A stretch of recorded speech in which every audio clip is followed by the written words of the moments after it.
Mirdita, të dashur qytetar dhe qytetare, jam sot këtu për të deklaruar në emër të Partisë Demokratike Savion. Sot, në takimin me shqiptarët e diasporës, mori fjalën Edi Rama, armiku më i egër i kombit shqiptar pas Enver Hoxhës. Ai është armik i egër i interesit kombëtar, i vokacionit perëndimor dhe vetë ekzistencës së shqiptarëve si kombë. Njëkohësisht është dhe hajduti më i madh i të gjitha kohrave i fondeve dhe pasurive publike të këtij vendi. Një ndër analistët më të shquar të Europës e ka quajtur Edi Ramën për shërbimet që i ka bërë Serbisë si kryeministrin më të mirë të këtij vendi pas Nikola Pashiq. Aq e vërtet është se pas Enver Hoxhës, që deklaronte me krenari se Kosovën ja lam serbëve, Edi Rama në këto vite pushteti është tradhtari më i madh i Kosovës dhe kombit shqiptar. Fill pas ardhjes tij në pushtet, Edi Rama si argati Vučićit u angazhuar direkt në projektin e ndryshimit të kufive dhe ndarjes së Kosovës.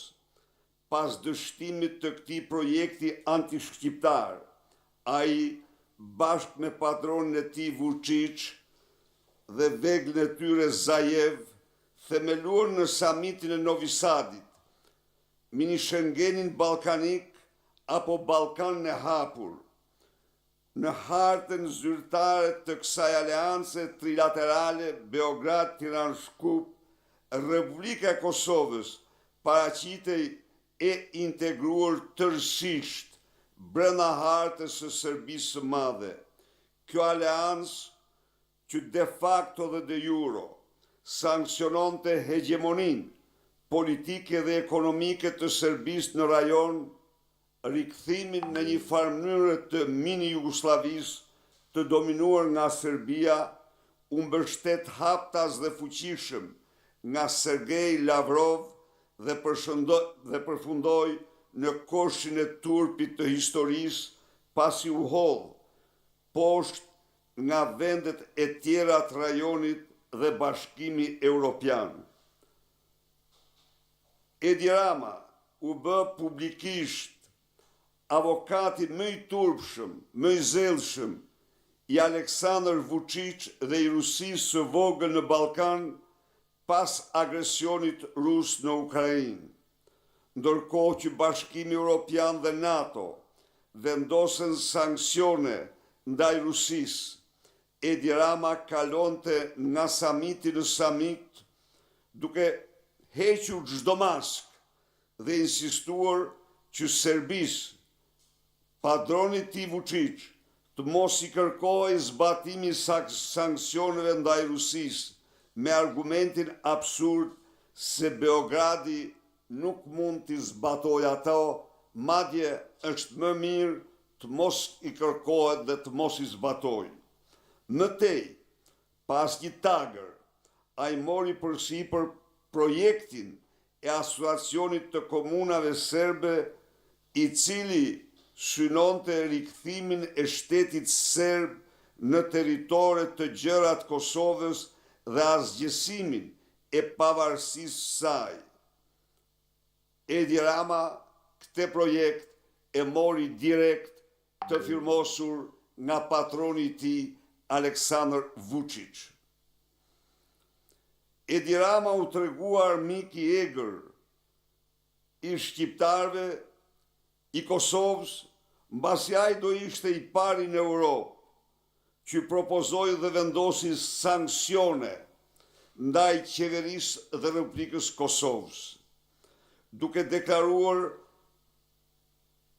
dhe deklaroi se veriu i Kosovës është toka e askujt dhe se Kosova rrezikonte të kthehej në kohën e bronzit dhe më vonë kërkoi publikisht dhe loboi haptas për mosheqjen e vizave për shqiptarët e Kosovës nga Bashkimi Evropian dhe kjo edhe pasi vendimi ishte marrë. Puthatdori i Beogradit hyri në historinë botërore si i pari kryeministër që ngriti padi në gjykatë ndaj kryeministrit të një vendi tjetër, si në rastin konkret ndaj Ramush Haradinajt, kryeministrit të Kosovës, dhe vetëm e vetëm sepse ky i fundit mbronte integritetin territorial dhe sovranitetin e vendit tij nga planet Rama Vučić.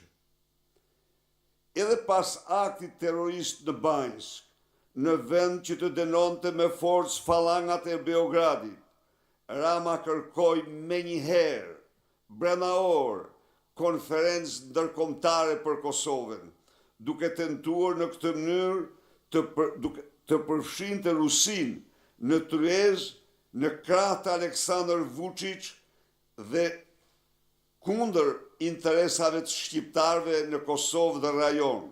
Ai nuk gjeti një fjalë të vetme të ngushëllonte fjalët e dëshmorit të dheut që ra në Banjsk në mbrojtje të territorit të Kosovës. Së fundi, Edi Rama mund të shpallet panic emeritus i Serbisë pasi në politikat e tij ka tejkaluar edhe platformën e Vasor Trubilovićit për dëbimin e shqiptarëve nga Shqipëria. Shifrat janë alarmante. Nga viti 2015 deri në vitin 2024, vetëm në hapësirën e Schengenit janë larguar 1.990.000 shqiptarë, së bashku me emigrantët në vende tjera janë rreth 45% e popullsisë të larguar nga vendi. Ndërkohë, në vitet 2007-2014, numri i shqiptarëve në Shqipëri u rrit çdo vit.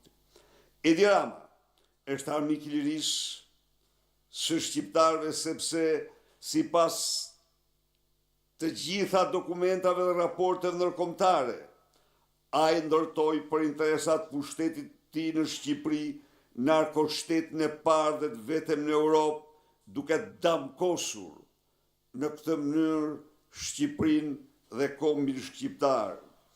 Duke u lidhur me kartelet e drogës, ai shtroi procesin zgjedhor në një farzë zgjedhore, asgjësoi shtetin ligjor dhe sfundi me mburojnë kundër vjedhjeve të tij dhe bashkëpunëtorëve familjarëve të tij, ai po mbyll dyrët e integrimit të Shqipërisë në Bashkimin Evropian.